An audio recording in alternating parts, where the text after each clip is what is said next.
Welcome to Northern Powerhouses, our business success stories series of interviews where we discuss with local business leaders their backgrounds, their successes and challenges, and what's really driving them forwards. And this morning, I'm delighted to have with us Owen Turner, who's the MD and founder at United by Design. So firstly, Owen, great to see you and thank you for coming on board. And if you'd like to introduce yourself and United by Design to the audience, that would be great.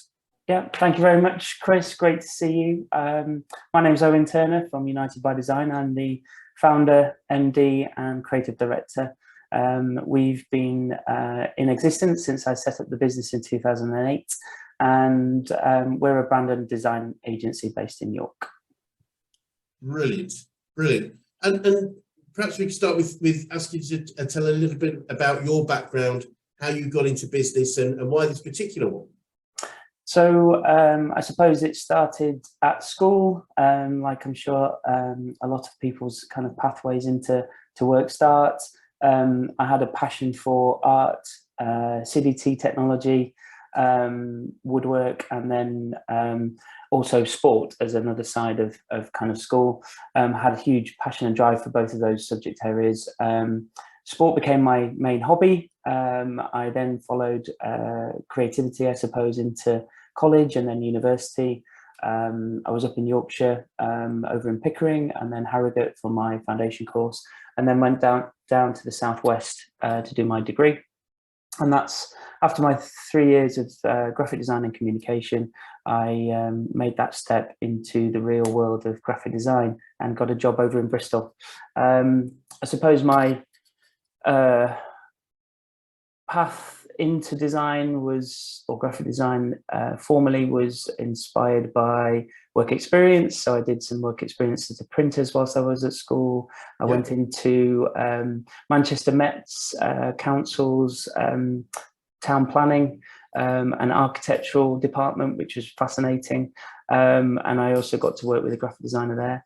And then at degree level, I worked at Dyson Appliances. So I was lucky enough through my one of my part-time jobs at university to meet somebody who'd already done a graphic design course at Bath. And he was at Dyson and he asked me if I wanted to do some work experience. So yeah, I was with them for 3 months. And that was an incredible insight into professional world of graphic design, working with a team, but also within a business such as Dyson. Really fascinating in terms of, coming into contact with somebody like James Dyson, but also working quite heavily with other departments. So that was great as an in-house designer, but it helped me to inform next steps. And I wanted to work outside in an agency environment rather than just specifically within an in-house team. And then, was kindly taken on by two guys, Richard and Gary, at an agency called The Engine Room down in Bristol. And I would say a traditional kind of marketing and design agency, but they'd been running the business for around 10 years and quite a small team, but really got me involved very early on in the running of the business and just working as part of a close-knit team, which was fantastic. And we worked with a whole range of different clients, and that's what really, I suppose, compounded and cemented my passion for what I really wanted to do. And started as a junior designer, and then I was there for 5 years. Eventually went on to leave Bristol, came back up to Yorkshire, freelanced for a little bit in Leeds, and off the back of freelancing in Leeds, I got a full-time position at a great agency and called WPA Pinfold.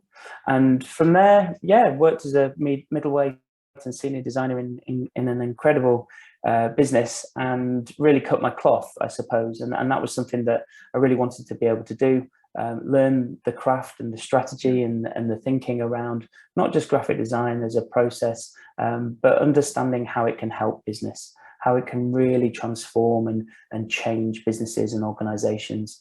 And yeah, I've been lucky enough to work previously, before setting up United by Design, on a whole range of amazing work for incredible clients in lots of different sectors as well. And that's one of the joys of what we do. Down in Bristol, we were working for the BBC Children's Development Unit, worked on programs like Fimbles, which you may or may not know. But, it well. it was partly my fault. But yeah, through that, I learned how the world of licensing, brand licensing, and how the BBC generate money from the programs that they make and commission. You know, that they not only invest heavily in how those programs actually work, and, you know, I was lucky enough to go on set and, you know, really see, you know, meet the actors and say, oh, I shouldn't say that, they're real, aren't they? Real. But you know, meet the characters, see the set, see how it actually worked, but then understand, you know, the fact that that program was actually focused at a certain demographic of children at a certain learning stage, and they were doing things in a certain way, and then we had to articulate that branding and the rollout of certain projects. So and then on the other hand, you know, quite very different, but L'Oreal worked with those guys early on, and people like Unilever. And then the other extreme is working with pre-startup and startup businesses and early stage businesses who are looking at you know, I suppose, bringing to life their dream.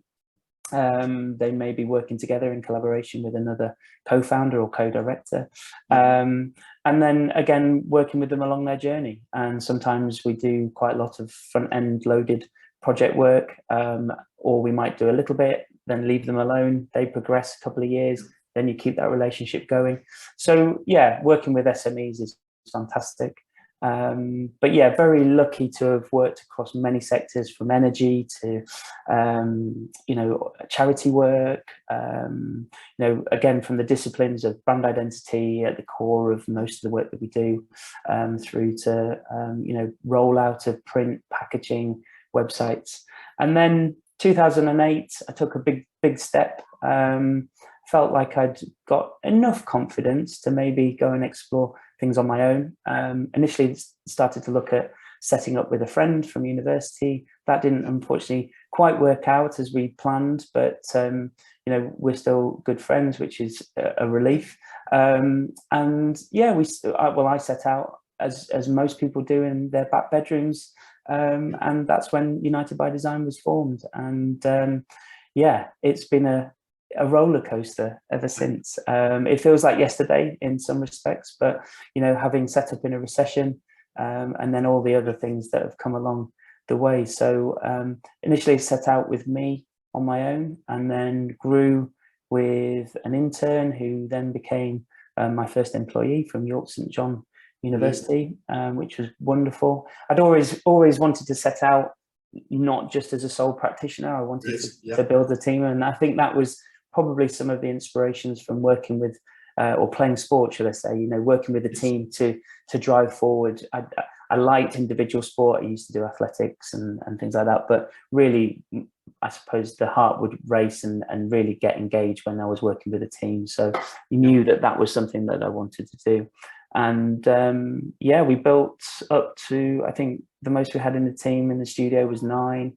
And then, yeah, just before COVID, things started to change. And at the moment, there's 4 of us in the team. So yeah, we're kind of rebuilding. So it's a bit of a rebooting, I would say, in terms of both kind of ongoing clients, but also, you know, where we are. And I think we've changed quite a lot, looking back over 14 years, which, you know, you've got to be reasonably agile, but we still want to grow and, you know, continue the success that we've been building year on year. Brilliant, brilliant. Yes, I can vouch for the I guess the brand success of the Fimbles. That my children were of that demographic age, so getting the Fimbling feeling is still something I can immediately comes to mind. So was it the tingle tree or something? I'm pretty sure it was the Fimbling feeling, but I think it was exactly that. But no, and these things stick in our minds, aren't they? They do. Of things that you guys do. So fascinating. I mean, there must be it'd be great to know a little bit more about working at Dice, given, you know, the innovative nature of that organisation. But going back to you know, made about you guys. What obviously you said it's been a roller coaster, and as it is, you know, that's the normal track, unfortunately, for many businesses. It is what it is. If it was easy, everyone would do it, I guess. But what would you say are some of the biggest challenges you've had to overcome? I'm going to put it out there, probably myself. I think, you know, I've been always reasonably open to learning and looking at myself and being self-aware. But absolutely, you know, I didn't know how to run a business. You know, I think, again, things have changed even since I set up. You know, there's so much more support, not to say that there wasn't support at the time when I set up, but you know, I definitely think that there's more online, there's more research you can do. There are even more books, but I didn't really kind of go, oh yeah, I'll work it all out and then set up the business. It was talking to somebody on a run this morning that I go out with regularly, and you know, I think I was pretty naive, actually. I thought, you know, I'd kind of cut my cloth, as I said, working for the people, and I thought, well, I didn't ever think it was going to be easy, but I just thought, I think I can do this. And then just that harsh reality of just knuckling down and realizing that you don't really have a network, and you have to tap into starting to ask for help, and sometimes you don't even know where to look or turn to get that help, but you have to kind of dig in. So yeah, I think my lack of knowledge maybe in the business department, very lucky that I've got friends and family that have been there and continue to be there to help and support, but I've never shied away from personal development. So I've done coaching and all sorts of, I suppose, going to business groups and networking in that sense to help, you know, my personal development. I think, as we were saying when we first started just chatting, you know, I went out and networked quite heavily when I first set up the business. So I'd kind of do the networking through the day, and then I'd do the work on an evening and into the night, which I would say now is almost, you know, I'd recommend people not doing it, but you kind of you've got to get that work-life balance. I definitely didn't get that right at the beginning. And it's taken a long time to understand and manage the boundaries that, you know, you have to do on a daily basis. I think, interestingly, you know, you realize that your personal life does collide with your work life, and when you're passionate about what you do, you kind of start up a business rather than just kind of going, oh, what product shall I look to sell or create to sell? You know, it was very much something that was, I suppose, embedded from a school, you know, family basis, it being inspired by my grandparents who used to paint and, you know, do sculpture and, you know, all that kind of stuff. So, you know, it's never gone away from me. So it's still there, but, you know, detaching the passion to the commercial elements. And, you know, I used to literally get off calls, you know, more phone calls and presentations now then, but now, you know, sometimes on Zoom, and you literally cut a bit off your sleeve or your heart because you've given something, but over time probably become a little bit thicker skinned through experience, understanding that, you know, the world keeps turning and some people will have an opinion on whether, and it might be different to yours. So, you know, it's not just the process that we've been learning and fine tuning, but also how, you know, our work, you know, it's not going to please everybody, and, you know, it's not always going to be accepted the way you hope it will be. So that's definitely something I've learned along the way. And I think, yeah, to make sure that there's some time for me to recharge and reboot. I would say the first 5-10 years, you know, I didn't really give myself a break. And, you know, I should have been keeping my weekdays precious potentially, or doing, you know, less, so I could be recuperated and rested and then go again the next day, whereas I was keeping on going, and it, you know, you don't, and that would usually hit me in the winter as well. So from a seasonal perspective, on a kind of the darker days, the shorter days, and, you know, it can start to play with your head a little bit. So that's usually when, you know, I've been able to now preempt that. So through running, or maybe engaging in some support outside of the business to help just kind of refocus and keep that going. And then, you know, still the fine tuning bits, you know, looking at the business and saying, well, yeah, this is something that we love doing. We really enjoy doing it. It does great things for businesses, but truly, are we okay? And, you know, we're still fighting and scrapping it out. But we want to be a healthy business, and we're still working on that. You know, we've been through some tough times, you know, even just through COVID, we had to take, you know, the money that was there to support from places, and you don't want to do that. You don't want, you know, you look at the business and go, no, we can survive, but actually, you know, I don't think we would have been here without that support, because it was, you know, overnight. Just not that everybody didn't want to talk to me, but people did, you know, people were focused on their business and survival, and we had to do the same thing. So I think, you know, reflecting on that, not being too precious about it, and saying, well, you know, we want to be here. You know, I had just to fill you in a little bit further, my father got involved. I asked him to get involved in the business about 7 or 8 years ago. That was initially quite kind of loose in its terminology, but it was very much on a business level. I said, I'm going to have to call you David. It's not Dad.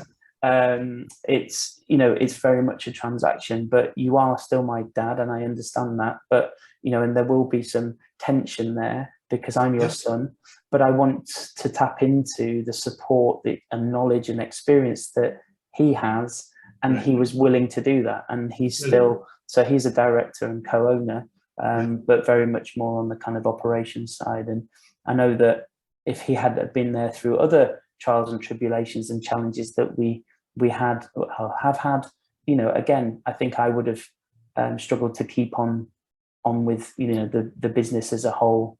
It would probably be very, very different. Yeah. Wowzers. No, that's obviously. Sorry, I'm just kind of blur. It's great, mate. It's great. It's fascinating, Jenny, and you know, I can assure you, people watching this will have had similar experiences. You know, similar challenges, similar you know, learnings. I believe. I mean, obviously, even right now, we've had 3 such significant events within 5 years. I don't think, you know, there'll be many generations before that happens again. And any business, in all honesty, any business that survives what we've gone through is a massive win. It 100% is a massive win. And often, and you know, you said you set up in a recession. I'd seen 1 or 2 recessions before that, and I remember one stage in my first business's process where, you know, we survived recession, and it is actually a really good thing for us because a lot of our competitors didn't, and so it was actually a very positive thing that there was a very much a greenfield opportunity on the other side of it.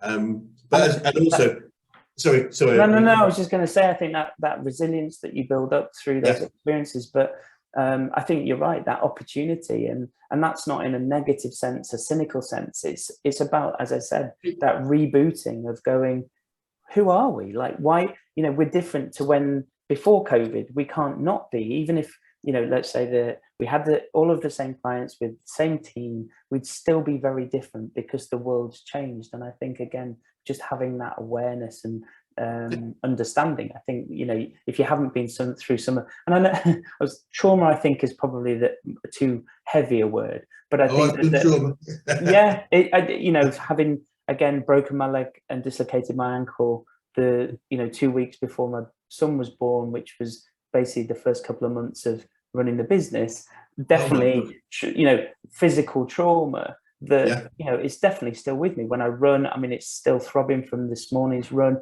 and you kind of go, yeah, that's still there. That's from years ago, but you know, you've got to kind of manage that and understand why it's there, and maybe just listen to your body, and that's where, you know, talking to other people and taking on board, you know, the circumstances that are happening. So yeah, I totally agree with you. It's funny. I was told quite a long time ago by the CEO of Action Coach, and he said, Chris, the job of a business owner is to solve problems, and it, you know, that is our job, and it's like accepting that that's our job, and therefore that problems will occur, and that's, you know, it's not a function or a feature or an indication of anything other than often business growth. And the thing I've learned over my years as a business coach is that I think growth causes problems, and so often problems are a feature. If we have no problems, it's probably because we're not changing, and therefore probably not growing. So it's almost, it is that acceptance that, this is probably the problems are probably a good thing. It's a bit counterintuitive, but I think I think it's a really good way of looking at it. And as I say, many people that I've met and probably will be watching this recording are will have very similar feelings and stories, Owen. And so I mean, through all of those things, what would you say are the biggest things you've learned about business itself? What are the key things you've learned? I think, and this is a life thing as much as a business thing, absolutely an advocate of that business is about human beings. Yeah. It's about people, and forgetting that is potentially to you and your business's detriment, because I think automation and all of those things, even through COVID, highlighting how it can help, technology can help, but yes, forgetting the human factor is definitely something that it can be easily forgotten. It can be pushed aside, and you just communicate through email, and then actually getting people in a room, talking to each other face to face, maybe having a coffee, catching up with people. Those building relationships is with those human beings is really, really key. And I think that United by Design would not be here if I had not had those relationships and have those relationships with the people around me. And through family, friends, I can keep counting on my hands from the experiences that I've had way in the past that I've not necessarily called upon for my advantage, but because of the relationship that I've got with let's just say Jess from school, going way back, that I've managed to be able to work for a certain client 10 years ago, because she trusted that in me and my business that we could deliver at that level, and I mean kind of corporate level, and she was happy to get me in through the kind of back door because of me and the business. Then that's when business matters. That's when you kind of go, actually, we wouldn't be working with these guys if it wasn't for those relationships that had been built. And that can be through the rugby club. It could be through, as we said, BNI, or going to an action coach course, or whatever it is. It's those important. I was walking through town this morning and I bumped into somebody. We've not actually worked formally together. That she's Stacey. She but she runs a networking. But she was one of the first people who was setting up her business at a similar time to me, and we still know each other. And I went to her networking group a couple of weeks ago, and we had a chat, and it was almost like I'd seen her yesterday. But you've got to work at those relationships, because the depth of them is where things start to be interesting and opportunities arise. I think patience is a huge factor. I'm quite impatient sometimes, and that's either decision making or your aspirations and drive and growth. You mentioned growth. You want the world, but actually visioning is one thing, but actually the reality and how you get there is another. And that has to be a journey. And I definitely believe that journey, with those different paths and crossroads and bumps in the ground, are definitely going to be there. So it's never going to be smooth sailing.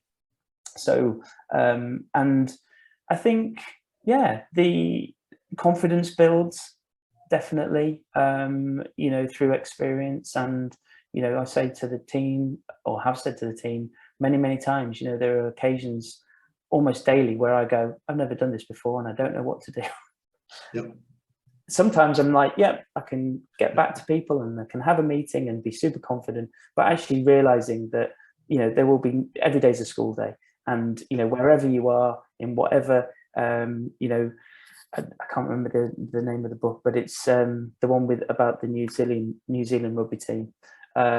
James Clear, is it James Kerr, I think is Legacy. And absolute amazing book. And having played rugby, I mean, I would have never played for the All Blacks. I was going to spit then, but amazing team, what they did. But the first chapter is, you're never big enough to not sweep the floor of the change rooms. And I think that's the thing. You've got to just understand that we're all out there doing it, and sometimes you have to roll your sleeves up and take the bins out, and then sometimes you've got to be there and be that guy leading. and you take yourself out of the comfort zone and push yourself a little bit harder than maybe you would have done if you were being employed. But yeah, I think there were a couple of learnings from business. Fantastic. No, absolutely fantastic. And as you say, a brilliant book. Yeah, Legacy. It's a great book on teams and especially culture. I think is a great learning. So obviously we're both rugby people, but I'm keen to know, as a business, we're a business coaching organisation, as you know, who the best coaches you work with, and why, whether that's business, sport, or life in general.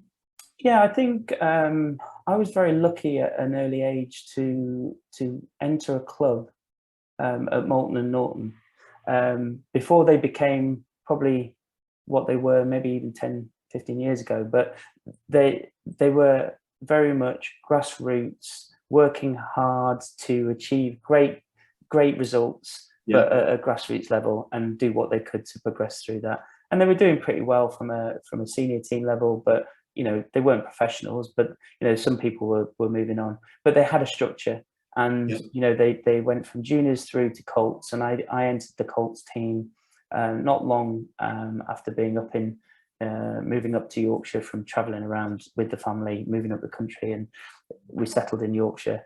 And got in there, and I was looked after and coached well by some incredibly talented and committed coaches, but also there was a guy called John Brown who very much looked after the junior level, and although he didn't do that much coaching, he looked after the junior section. And some of those junior guys are still playing for Moulton and Norton. They haven't gone, or they've gone away and come back. So I think definitely the structure and the people down at Moulton and Norton, I can vouch for the fact that they're still a great team, but that's based on the commitment of those coaches, and I definitely benefited from and we succeeded at a good level. We went and did some incredible work against some teams that you just expect to trounce us, and we just, because we were drilled, because we were we every year we tended to have a couple of guys who were coming in. They were down the road at Ampleforth, a bit older. They were Australian or New Zealand guys, and they would be coming and kind of coaching as part of their qualifications. They were teaching qualifications. They were coming in and playing, and just helping us raise our game. And just even to have that different perspective of Southern Hemisphere rugby in a backwater North Yorkshire team was just truly inspiring, and people were a bit surprised, I think, in terms of our quality, which and it goes down to the basics. Sometimes you kind of think, oh, it's all about the fancy moves, but no, you just got to do those simple things really, really well, and just keep capitalizing on it. And once you've got those done, you can then do the drills, and it can start to build. And that was again something that the guys really taught me. And then since then, I've played on and off for York RI, and again, they've varying coaches down there, but I think most people who come to a rugby club who've had the training through the RFU, and they're just there because they're passionate, but they want the club and the teams to do well. So as long as you turn up, they're going to turn up and they're going to deliver, which is brilliant. And then, I mean, funnily enough, and not just because you're interviewing me, but through my time of running my business, I've come into contact with at least 3 business action coaches, and that's been great, because at different times of the business and where we are in that journey, it's been great to be involved, and not full courses, not ongoing. It's been usually either a mini course over a couple of days, a one-day session, or some one-to-one advice. Definitely done that. I've, through the Design Business Association, I did their 2020 mentoring.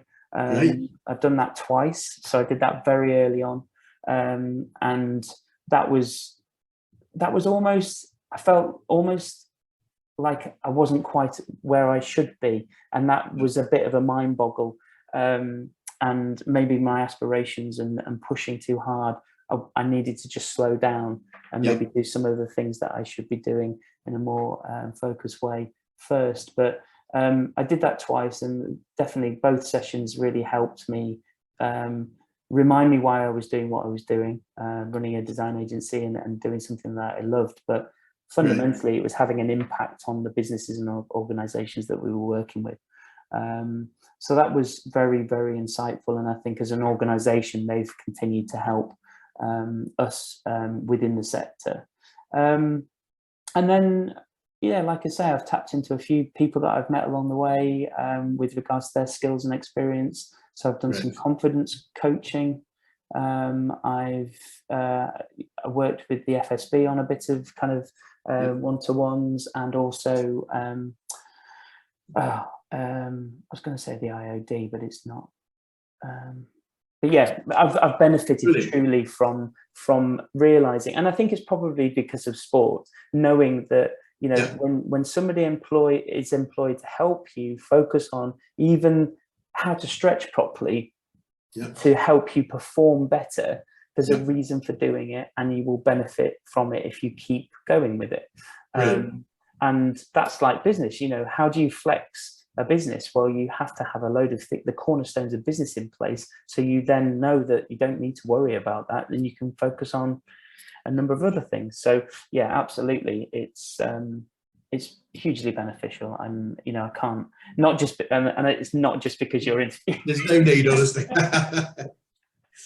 We're just keen to know, because it's interesting that just who have helped people both in business and that relate to sport, and also some key people in people's careers that weren't necessarily coaching them, or you know, might be mentoring, or just at the right point offering the support. And it's really interesting to see some of the different things. But as you say, you know, there is an equation with, you mentioned, you know, the drills, mastering the drills. That's the same in business. It's, you know, what are the key drills for sales or marketing or management, and let's master them, and then, as you say, then build on excellence. So yeah, absolutely. And I think that, I mean, we've, to our detriment sometimes, I think, but I would never change it.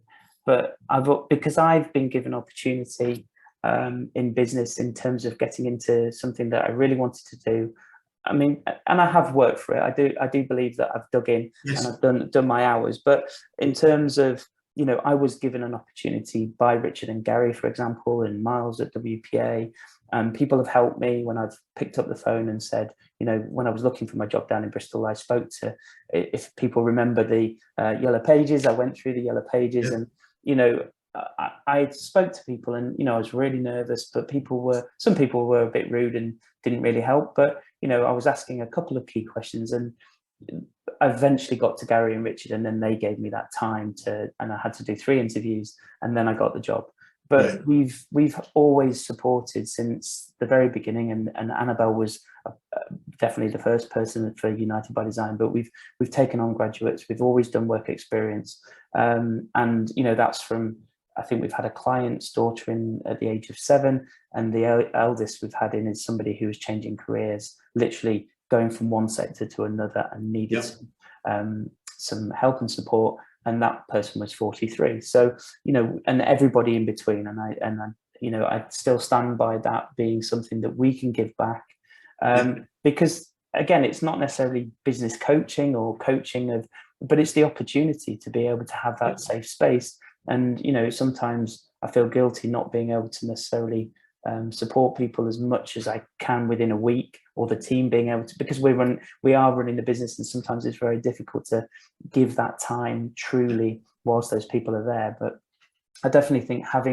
opening up that space for people to have those conversations, and, you know, it's definitely bled out into some of the extracurricular stuff that I do alongside United by Design, but that helping younger people definitely getting into the sector, I think is really important. But I think I've missed a couple of people out, Chris, and you'll probably giggle, but in terms of, you know, yes, my dad, you know, very much David has been there to support and guide, and, you know, sometimes he thinks that I don't listen to him, but I do, and it's just sometimes harder to process because it is him saying it. But, you know, he's very sage, very sageful. and very, very supportive. And, you know, I think I've put him definitely through the grinder with respects to, you know, frustrations. And, you know, he wants the success for the business, but, you know, at the end of the day, he probably, from his previous job, he probably would have binned it off and said, sorry, no,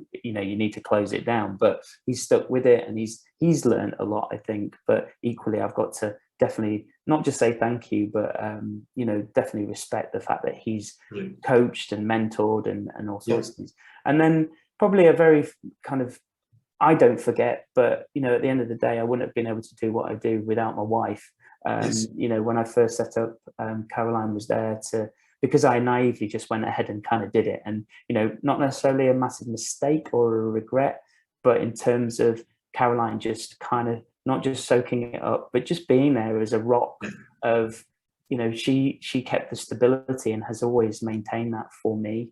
And she's helped, you know, in lots and lots of ways that almost she would never realize. But, you know, just being there, but her support. And at one point she helped me with my books very early on. You know, she's very much a maths brain, and would be, you know, she happily said, look, I know you're stressed out, I'll do what I can. And it's just, you know, to have those people close by, but also to give you the inspiration that, you know, to keep you going. And that's definitely probably more so now.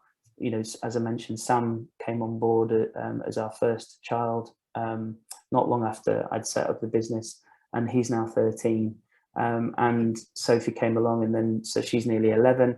And, you know, they're a constant inspiration, and they equally inspire me, and they'll talk to me about work. They'll be like, you know, not only, why are you not home yet, Daddy, but, you know, they'll talk to me about, did you do that branding? You know, oh, I've seen your, you know, I spoke to my teacher about this piece of work that you did. And, you know, that's great to hear that they're seeing what I'm doing and that they're learning, but also, you know, they are a true inspiration to me. So I think coaching and counseling and all sorts of things comes in different packages, and that's definitely so I definitely wanted to make sure I said that. Brilliant. No, absolutely. And you bang on this. There's different things we need at different times for different people. And, you know, we absolutely need support of people around us, but and also mentorship of just people who maybe been where they've been, but also, you know, challenge when it comes in. We might need to be challenged, but not necessarily all from the same person.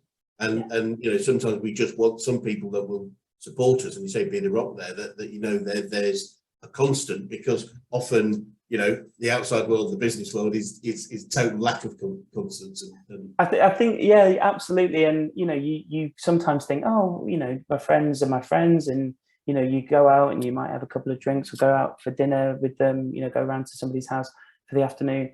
And then you realize that they're interested in what you do. They care for you, and they'll ask you what kind of challenging questions without you, you know, they'll do it caringly and softly, but they'll say, why are you still running a business? Why don't you go and get a normal, why don't you get a 9 to 5 working for somebody else? Because it might be easier and less stressful and better for you and the family. And you know, they bring a perspective. And again, I've definitely got a great set of friends, both that I've met through work, but also, you know, I caught up with 3 friends, dear friends at the weekend, and, you know, they are friends from school, and we're still best of friends. And, you know, most of it was giggling and a bit of drinking, but you know, we talked a bit about work and each other's experiences, because, you know, that's what we do day in, day out. And, you know, you sleep a lot of it, don't you, through a day and a week and a year, but, you know, you're at work a lot of the time. And I think that there's got to be some joy in that. And breaking things down with the friends and family and people close to you, that, you know, they do help you to get through it all. No, absolutely. And it's building that team of support that's so key. And I'm wondering if you picked up any or you use any favorite quotes or sayings on a regular basis, so that you know, whether good times or bad times or just in general. I'm pretty, I mean, I was going to swear, but I'm pretty rubbish with quotes, if I'm honest. I think work hard and be nice to people. Anthony Burrell did a print. He's a designer, and you know, he did a print, screen print of that letterpress print. And, you know, ever since I saw that, and a lot of that kind of that idea around not just being nice, because I think nice is a bit of a crass word in a way, but I think it's not, somebody else I know who runs a very successful agency, he's just, don't be a dickhead. It's one of his kind of rules of running his business and his life. And I think that there's definitely something in that, because,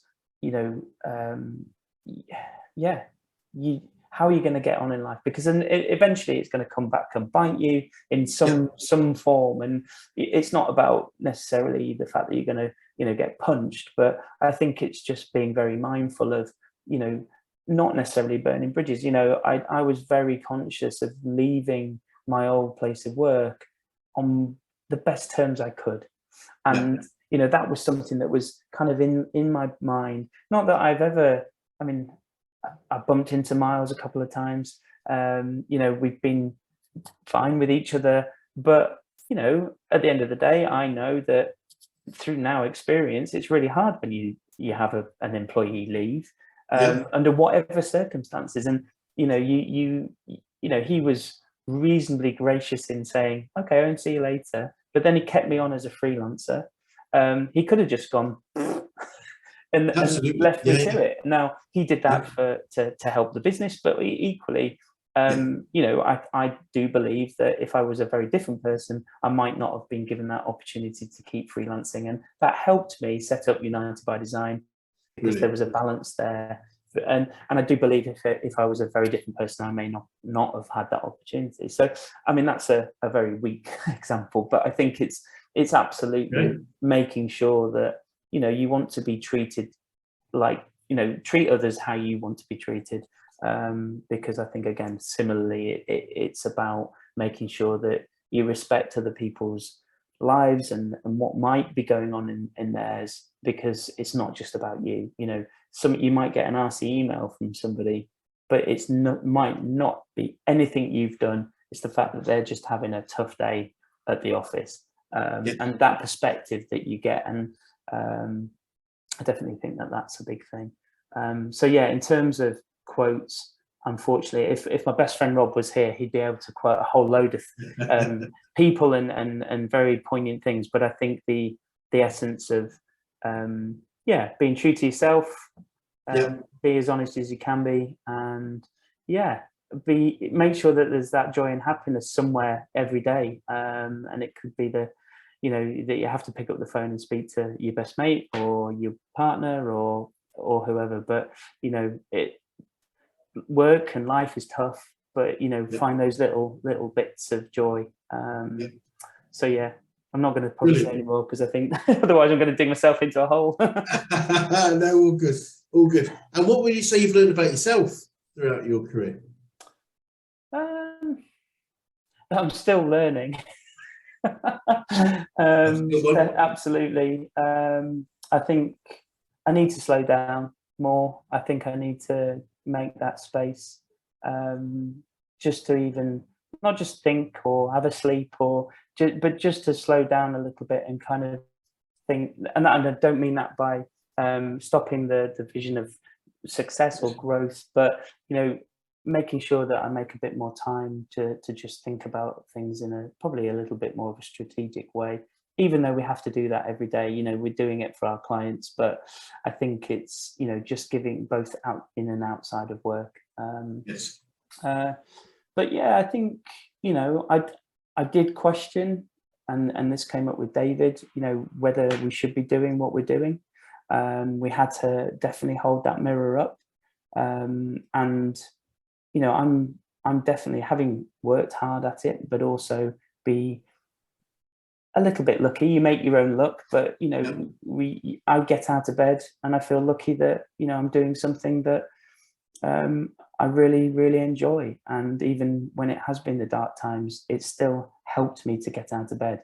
And I think if it at all starts to change, that's when I need to probably very quickly go and find somebody to talk to, or a number of people to talk to. Absolutely. So definitely valuing those people around me. Asking for help. I don't do that as often as I should. Definitely in business, it's necessary, but I think in life and the UFC fighter just recently, you know, Andy Pimlet, yeah, you know, he's highlighted that on a mental health perspective. But I think, you know, we as a human beings struggle to talk about the things that are truly important, and sometimes it's, you know, it's quite simple, but it's the hardest thing to do. And I definitely struggle sometimes to articulate it. I get stuck in my head, and even writing it, that, you know, I don't necessarily, I'm not journaling all the time. It's kind of on and off, and, you know, but just even extracting that out of your head and your heart, being able to, and then decision making, being a little bit more, you know, focused on those decisions, you know, working a bit smarter, not just harder. But yeah, I think, as I said, there's lessons every day, Chris, because, you know, if you're not, I do believe that if you're not learning something from each day, then yeah, you are literally standing still or going backwards. Very much so, Owen, I completely agree. It's if we're not learning, we're not growing, and that's, you know, both ourselves and our business. I wish I could grow a little bit taller. I always wanted to be 6 foot, but yeah, I'm not sure we can do a lot about that, but who knows? Who knows, in the future there might be some mechanism for that. But, yeah. So looking forward, what does the future look like for you guys, and what do you see as the main challenges moving forward, if any? I think we've mentioned it a couple of times, or I have, growth and success. You know, what are those things? And money's important, but profit's probably more important for us, and we need to work at that in particular. I think, you know, we've, through doing quite a lot of analysis recently, we've realized that, you know, we've got to work at our processes and how we talk about the value that we absolutely give our clients, but they don't necessarily, or they don't see necessarily the value straight away. They might have something in their mind and they come to us and we talk it through and work with them on it. But actually, you know, sometimes you're creating something that will have true value for 10, 15 years. And, you know, it's almost future thinking. Excuse me. So, you know, again, a really exciting area of work that we're doing. But, you know, sometimes getting that across to somebody when they think that they're just paying for a logo, it's not a logo that they're buying. And that to articulate that and to demonstrate that, I think that's something that we continue to work on daily. And I think fine-tuning the business overall, but also working with the clients that we really want to work with, continue to work with as well. You know, we've got some fantastic clients that we've worked with on and off for a very long time, and I think it's compounding some of the stuff that we really enjoy and raising that up, and yeah, continue to work not just in the region and the locale, but, you know, more widely. We've been very lucky to work on a few projects more further afield than, you know, you probably expect, but we've been lucky enough to work a couple of projects in China, out of China, and in Europe, but we've never really kind of pushed that hard. And I do find it, you know, with the global economy opening up, I do see that there's potentially some interest there to pursue. But yeah, just continuing to enjoy the work. You know, I think, again, working with human beings, you know, being able to maybe peel away some of the layers of tension around, you know, who and how you work with people, and seeing where that leads. But I think absolutely looking at ourselves, and we are rebooting a bit. You know, it's felt over the last kind of 6 to 12 months that we've rebooted a little bit. So you know, there's a bit of energy there probably that's kind of, you know, almost that fizziness that you, when you're starting out in business, it feels like we're kind of, you know, I'm definitely feeling energized, and I think that we've just got to kind of keep digging in, and doing the good stuff. So, and demonstrating that. One thing we have got to do, and we're doing at the moment, is actually work on our website. It's a bit like cobbler's shoes, but it's a massive thing for us in the work that we do. You know, selling ourselves. People are like, oh, you don't seem to have much on your website. And it's like, yeah, I know, but you know, just I think being a bit more bold. We've got some great case studies. We've got some brilliant examples, but when you know, sometimes we don't realize the power of those things that we've done, and we're maybe not showing. So we probably need to do a bit more of that. Be more bold in who we are, because it is really competitive out there. You know, most people know at least probably 2, 3, or 5 good designers, design agencies that they would recommend. And I think it's not necessarily about you know, bashing other people. It's just saying, well, this is who we are. This is our little niche of what we're good at, and you can come and talk to us about that, or we can do a bit more if you want to do that. And then enjoying it. You know, I do want to keep that there high on the agenda, and to the, I suppose, for the people that we work with, I want them to enjoy it as well, because it's meant to be enjoyable. There's no point going, why are you doing this? Because it's, you know, this is stressing me out. It's like, well, okay, well, why is this stressing you out? You know, if it's me and the way I speak, I might struggle to change, but you know, maybe George can present to you, because you know, I just waffle on. So I think, you know, it's those adjustments and being honest with ourselves and saying, well, you know, if you're not happy, let us know. Let's talk about it, and then go again. So yeah, having that honesty and openness with people that we want to, you know, it's not a bad thing to ask what the budget is, because then we can manage expectations, and then you know, over deliver on what we're being asked to do, and or doing it for the price that's needed it to be, and then going, well, we can do more should you want to do us to work with us on something going forward. So I think it's building confidence in people's minds, because there's, you know, people do have bad experiences, and I think you know, it's just, again, learning from those and the feedback loop that you get from people. So yeah, I think that pretty much is it. Brilliant. And what would you say to anybody that was thinking of going into business right now? Do it. I was quite tentative, you know, when people asked me that quite early on, because I think it's got to be based on your circumstances. Like I said, I was pretty naive, and really because of my partner Caroline and, you know, my parents, they supported me both mentally and financially initially. You know, I wasn't bringing in loads of cash when I first started, and I literally left a very good job, paying a wage, and you know, then I broke my leg, and we had a child, you know, and I literally didn't have any savings, Chris. And you know, those are the things that you read in a book. You know, don't start a business until you've got, you know, at least 3 months cash in the bank, or 6 months cash in the bank. You know, I was just like, oh yeah, I'll be fine. So yeah, I think be prepared. You know, it's going to be hard, but don't let necessarily an impending recession hold you back, because I think, you know, when are you ever going to set up a business? Because there will always be something, you know, we've got children now. Well, did you want children? Yes.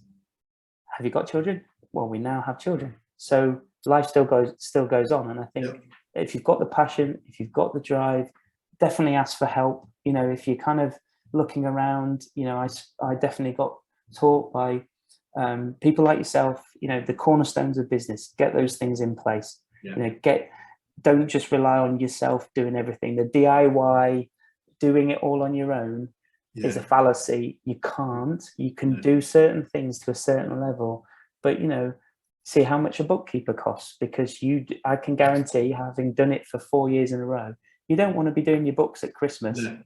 You know, trying to find all the receipts from, you know, it's a ball ache. It takes you away from family time and rest time. So yeah, I think the planning is really, really important, and that won't stop.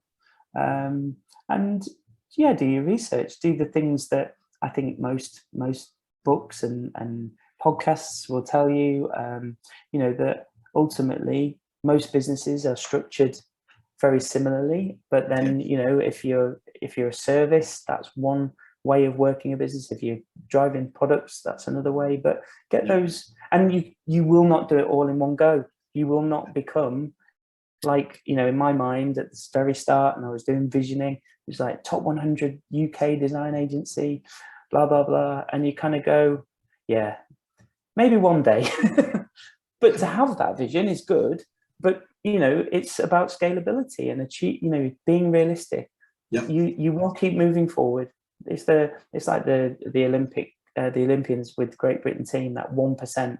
What can you do the 1% to build on? Because over time, that compound effect will absolutely pay dividends. But it's going to take 2 years to do it, and you've just got to chip away. So yeah, be patient, and yeah, enjoy the ride. I think you know, there will be a few tears, if not many, but the joy of doing that, of doing it yourself is brilliant. And I think yeah, you can't replace it. You know, there's nothing the same as running your own business. And yeah, it's a bit of a white knuckle ride at times, but I think that if you can strike that work-life balance right, then, you know, in theory, it's things will fall into place. But yeah, be prepared and you know, get those things in place that will enable you to be successful. Very, very wise words. Very wise words. And finally, what advice would you give to an 18-year-old you if you could go back in time and do so? Oh, don't play rugby 2 weeks in advance of your first child being born. I think that would probably, you know, as much as you really wanted to play for the team. But yeah, I think be a little bit more confident, believe in yourself a little bit more, and don't underestimate, you know, your ability. You've got, you know, you will gain that experience, and you'll never be able to know it all. And yeah, stick with it, I think. But yeah, definitely that confidence element of just, you know, the doubt will always nibble away at you, you know, what people think, what you're doing, how you're doing it. But yeah, I think, and be active, be proactive, be active in, you know, don't just be paralyzed. And I have, that's definitely, because it gets stuck in my head sometimes. I do get paralyzed. I don't do anything. And then I'm realizing that I'm, you know, things are just stalling or not getting answered, or I'm not tackling that challenge that you mentioned earlier. You know, you're not doing anything. So that's that paralysis. And I think that 18-year-old me would have definitely just kind of gone and done it. Whereas as I've got a bit older, I'm kind of maybe been a bit more tentative, or I've not been as proactive. And sometimes that definitely holds me back as a person, and then has a, you know, an effect on either the business or, you know, my personal life. So yeah, I think just be confident enough to take that tiny baby step forward, because yeah, you know, you've got to keep just plugging away at it. Brilliant. Well, I mean, that's been really fascinating, really. Thank you. Thank you for being, you know, very candid and open about, you know, your journey, and yeah, I mean, I'm sure with everything you've learned and putting the right things in place, you know, you know, the future's going to be great, and it'd be great to probably pop back in 12 months' time or so and just see where you are on that next step of the journey. Yeah, that'd be great. Thank you, Chris. Brilliant. Thanks, Owen. Lovely. No worries.